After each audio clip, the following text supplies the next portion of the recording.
So we have February 10th, I'm doing a workshop on shadow work and surrender. February 12th, where we're doing this awesome live phone readings for people between Kelly, you, Angela, and I. And then on the 29th, I'm most excited for the podcast that we're going to start. One of the things that I wanted to say breaking into this with you was that I was doing this reading last night. It's a really amazing light worker woman. The way that the energy was coming in the reading was that in the next 3 weeks, her life was going to dramatically change. And by that fourth week, it was going to be like a 180, and she would start to feel it happening in 2 weeks. And to me, this was astrological, this was planetary, this was energy, this was everything coming all together. So I've been doing other things, so I haven't been paying attention. And then all of a sudden, looking it up, I was like, we have this 5-planet stellium that is happening in Aquarius: Sun, Mercury, Mars, Venus, and Pluto, and these huge transformations that are happening. So as soon as I saw that, I was very excited and thought about you. Oh, okay. Okay. Thank you. Yeah, you're welcome. I feel like Galileo or Kepler. Okay. Well, it's like, you have friends who are like-minded and are in the same genre of, Yes. kind of vertical. It's really exciting to be able to share whatever that vertical may be. You and I happen to have spirituality in common where we're readers. I think one of the most amazing things about you is that aside from being a fantastic astrologer, you get your messages from your guides simultaneously. So, similar to mine, where you just get this big picture of information to show people. And that, I think, is like one of the best things I've ever seen. Yeah, I normally explain to people if they ask me what I'm doing, how I'm doing it. I actually allow myself to put my ego aside, and I connect with the master guides. Sometimes the master guides, and sometimes they are guides in between the master guides, which are the angels. The information that I channel comes from the divine. And many readers out there walk around with, aren't I terrific? Aren't I the best in the world? Aren't I amazing? People ask me why I'm so self-effacing when it comes down to reading, because I don't take credit for the information that I'm giving to the person. Right. You're the channel. I'm the conduit of the channel. When I first met you, I knew with connecting just by speaking to you and by your energy, I felt that I would be working with you. When you're on a certain vibrational level and you're doing this for the good of mankind, the guides will bring other people to you together effortlessly. Absolutely.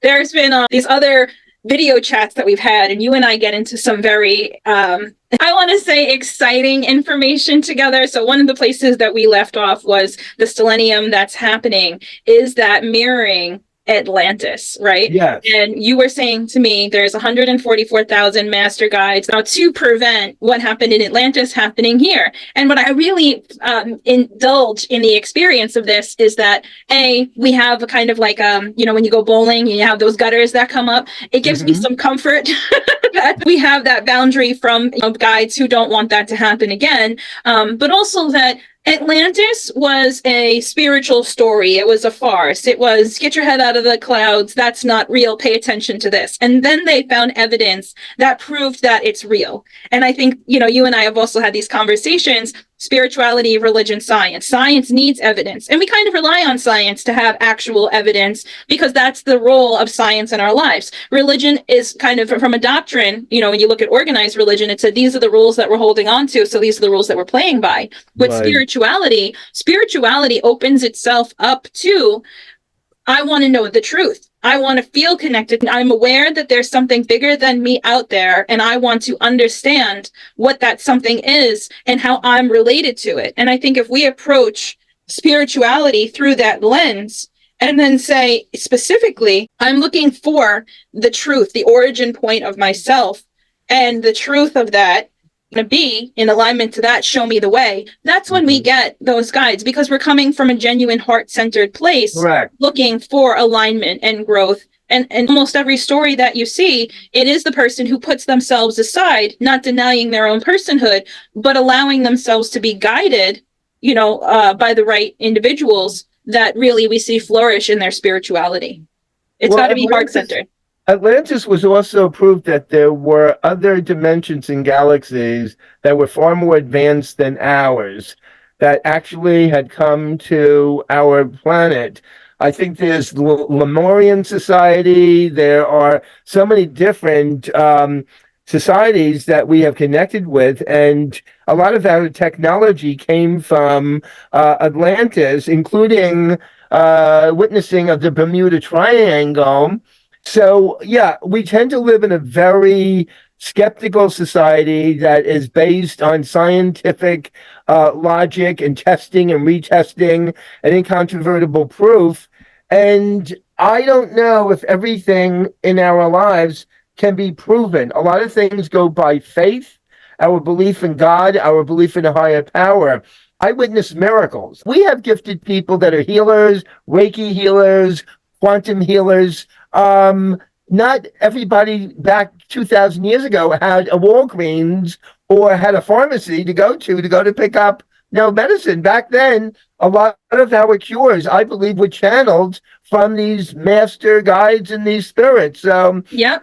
We're old age. We're not new age. It's old age. I agree with you 1,000%. I think the more, and my brain's going in two directions, because like the more we understand our power, the more we can get into union with the divine, as we should. But also, I think seeing the stellium take place, especially in Aquarius, where you have Pluto, Sun, Mars, Moon, Mercury all conjunct.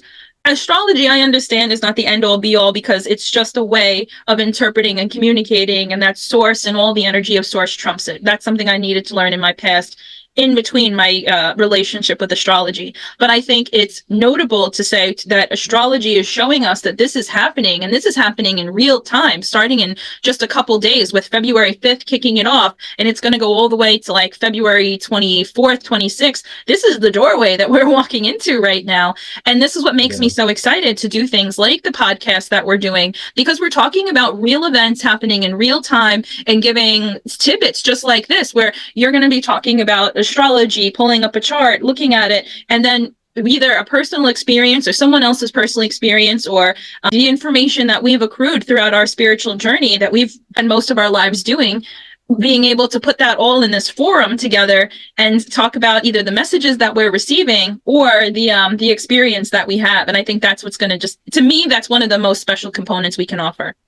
Yeah, I agree with you. I don't think, even though I'm a certified astrologer, I don't always think astrology can explain everything in our life. I would be a fool to feel that way.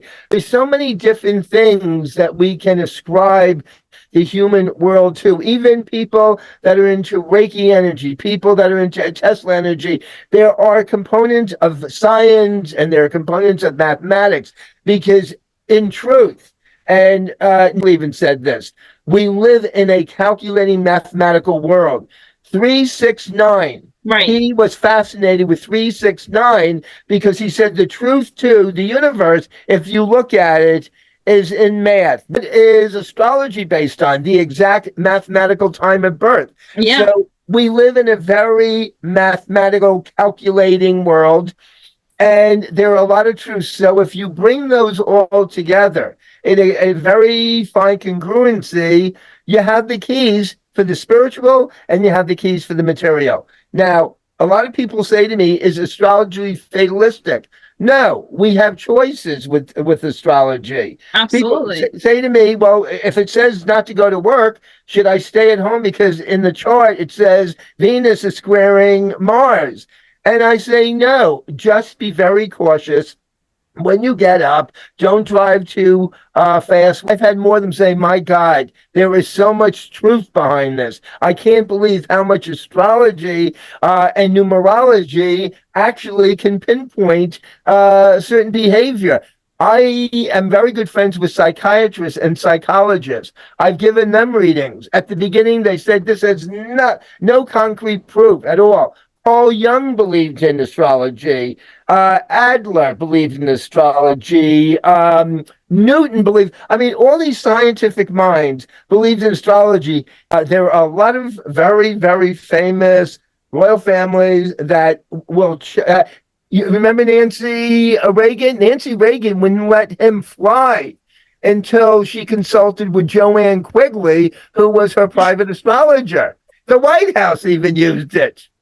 I think that there is like a wing say military intelligence or White House intelligence, somewhere in the government, there is a wing of psychicness that also intertwines with astrology that checks things. We don't Yeah. get to know about it, but I know it's there.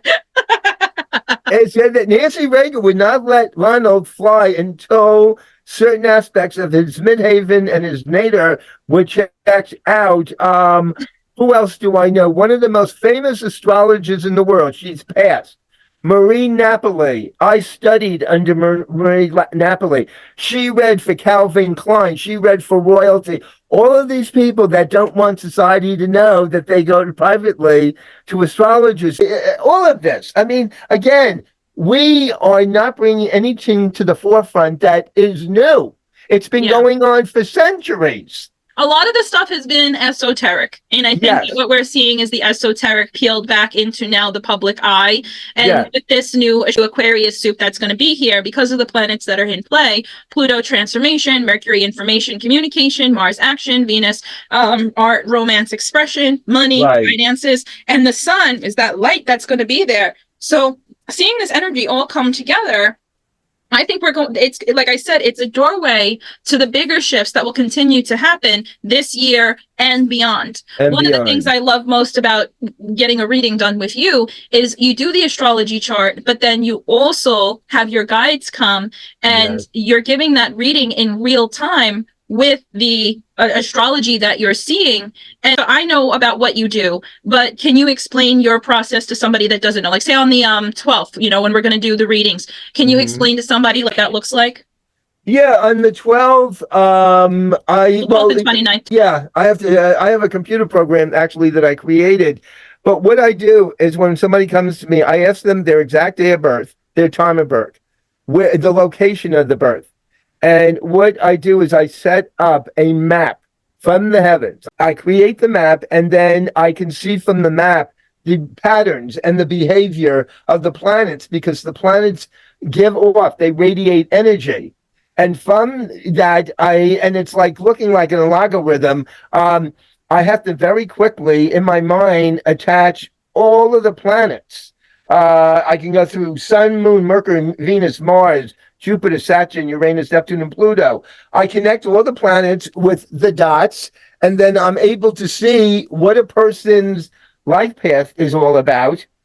And then I tell people what they should watch out for. I work with the houses by Dr. Walter Koch, who was brilliant. And for 35 to 40 years, I don't remember once when the interpretations that I gave to people were not congruent with who they were. So, and I've worked with scientists and I've given, God, I was invited to do readings at Mar-a-Lago and Palm Beach with billionaires and millionaires, and not one person said to me, "You're not right." Right. So, goes back to the Babylonian, the Mesopotamian times, and it predates the Bible. The three wise men were astrologers. Well, why has astrology survived all these centuries if there's no merit? Absolutely. I completely agree with you. And like I said earlier, what I think is cool is that you're providing messages in real time that you're receiving while you're looking at someone's chart. Like it's almost like astrology to you is crystals to me, is that I sit down with somebody and I feel the crystals and then all of a sudden the messages start coming in. Instead of crystals, you have astrology. I have it correct. There are different ways that we can read and interpret, but yes, I've seen more miracles with crystals where people have said, touch this crystal in the past. I said, why am I touching a crystal? Well, I'm doing a meditation, touch it and feel it and make it part of you. And I did. And a couple of hours later, I witnessed a healing. And I said, oh my God, how did this happen? Because the crystals are energy. They radiate energy and they radiate intelligence and they radiate the higher level, the universal truth that Nicola was talking about with the vibrations that he was connecting to. So, yes, whatever your belief in, even beliefs, if you believe in something strongly enough, you can have a healing. Yes, all true. 1,000% true. So I set up this chart for February 5th. It is amazing. The moon will be in Sagittarius, which is learning, Right? and Saturn will still be in Pisces, but it looks very, very strong. Pluto is at 0 degrees of Aquarius. We're going to be going through a major awakening Do you see the by, 17th? If yeah, you this is on the 5th. if you look at the 17th, when the Yes, Stellium is in full bloom, yes. that was like where I left off last night. Because once I got into it, it was a rabbit hole. I was there till 3 o'clock in the morning. Wow. Well, I get stuck in, I get into readings where I can't let go. I go into early mornings because I get so excited by the knowledge and from learning from other people, Yeah, like-minded people. I don't have all the answers. The guides do. I don't have all the answers, but I right. channel them so I have more information to disseminate. Right. And that's what makes it exciting is being able to tap into that higher minded or that higher dimension, higher vibration and receive those messages because you're being educated alongside the individuals that you're doing the readings for or the work for. And Yeah. it's so exciting to be in and it's so uplifting to be in that kind of energy. Like I make it a point to do anything I possibly can to stay in it as long as I can. It's wonderful to be in. And just like you said, it helps you to learn something for yourself. Then in your own mind, when you have an opportunity to connect with your guides, you can then say, hey, remember when we did that reading? I have a couple questions about that. Can we connect and talk about it? And then it spurs on even more learning for you or a direction in where to pull the things that you're working on, looking into. Like it's a constant evolution, a constant ascension. It's one of the most beautiful experiences. Absolutely.